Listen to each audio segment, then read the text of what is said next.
The Christmas Present by O. Henry. Della was crying. As she cried, she counted her money.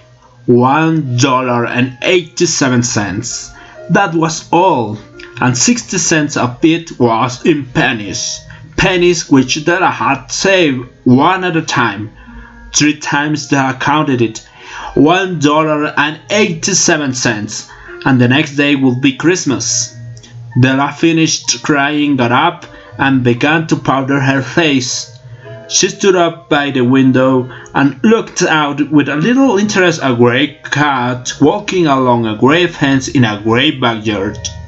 Tomorrow will be Christmas Day, and she had only $1.87 with which to buy to Jim, her husband, a present. She had been saving every penny she could for months with this result. $20 a week doesn't go so far. Expenses had been greater than she expected. They always are. All her saving to buy a present for Jim. Della had spent many happy hours planning for something nice for him, something fine and rare, something worthy of the honor of being owned by Jim. There was a narrow mirror between the windows of the room. Suddenly, Della turned from the window and stood up before the mirror. Her eyes then began to shine brilliantly, although her face turned a little pale. Rapidly, she pulled down her hair and let it fall to its full length. Now there were 2 possessions in which Della and Jim took a great pride. One was Jim's gold watch that had previously been his father's, and before that his grandfather's, and before that his grandfather's. The other was Della's beautiful hair, which now fell about her shoulders like a beautiful cascade of water. It reached below her knees. Quickly now, she counted it again and arranged it properly. She hesitated for a moment, and teardrops appeared in her beautiful eyes. She put on her old brown coat, she put on her old brown hat, and with her eyes shining, she flew out of the room, down the stairs to the streets. She walked some distance and finally stopped at a shop with a sign which read, Madame Sofronio, hair goods of all kinds. Della ran up the stairs to the second floor where the shop was located. She was breathing so heavily. Will you buy my hair? asked Della. I buy hair, said Madame. Take your hat off and let me have a look at it. Della removed her hat and let fall her beautiful hair. $20, said Madame Sofronio, feeling the hair with her experienced hand. Give it to me quickly, said Della. The next 2 hours flew by promptly. She was busy looking in every store to get the Jim's present, and she found it at last. It surely had been made for Jim and for no one else. There was no other like it in any of the stores, and she had been in every one. It was a platinum watch chain, a beautiful one, worthy of the Jim's watch. As soon as she saw it, she knew that it must be for Jim.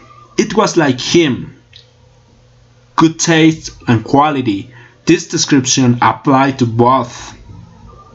It cost $21.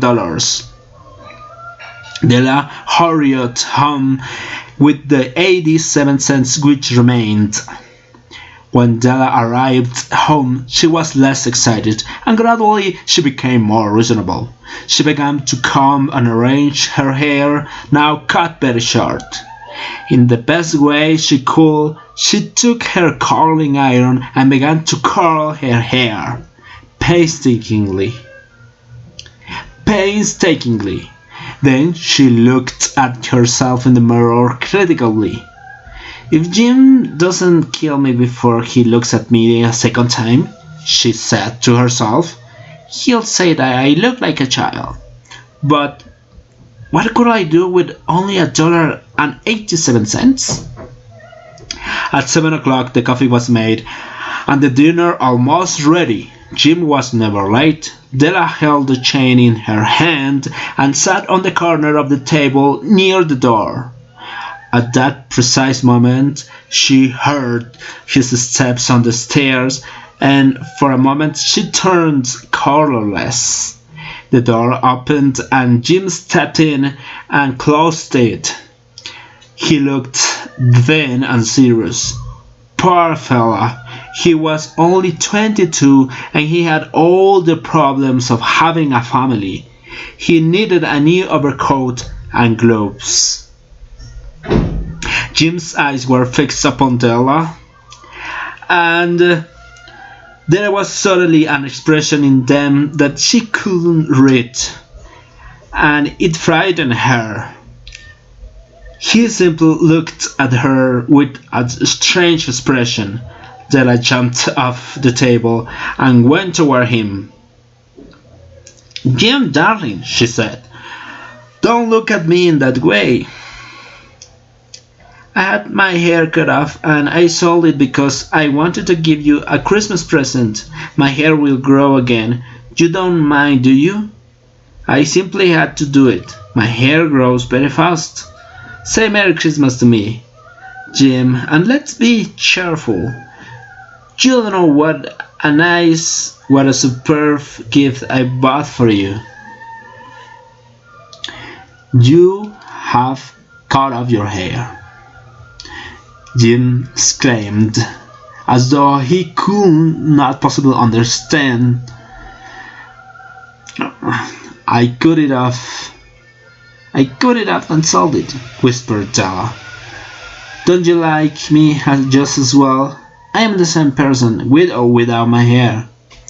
Jim looked around the room curiously. "You say that your hair is gone?" he asked, with an air almost of foolishness.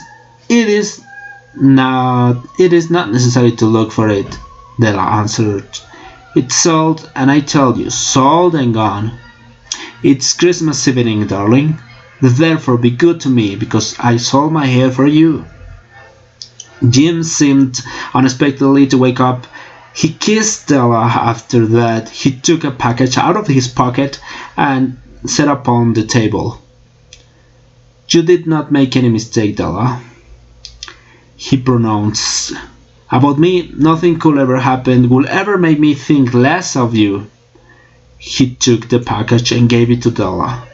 Her white little fingers rapidly undid the package, and then a cry of joy, and the next a quickly feminine change to tears and crying of sadness and melancholy. For there lay the set of combs side and back that Della had admired for such a long time in a Broadway store window. They were beautiful combs, just the color to go with her beautiful hair, and now they were hers, but the hair in which she was to wear them was gone. But at last she was able to smile through her teardrops and say, "My hair grows so fast, Jim, thanks." And then Della jumped off like a kitty and shouted, "Oh, oh!" Jim had not yet seen his gorgeous present, the new chain for his watch. She held it out to him anxiously in her hand. "Isn't it a fine one, Jim? I found it all over the town to find it. You'll have to look at your watch 100 times a day now to find out the time. Give me your watch. I want to see how it looks on it." Instead of obeying, Jim lay down on the couch and put his hands under the back of his head and smiled. "Della," said he, "let's put our Christmas presents away and keep them a while. They are too nice to use at present. You know what? I sold my watch in order to get the money to buy your cams. And now perhaps you can get dinner ready."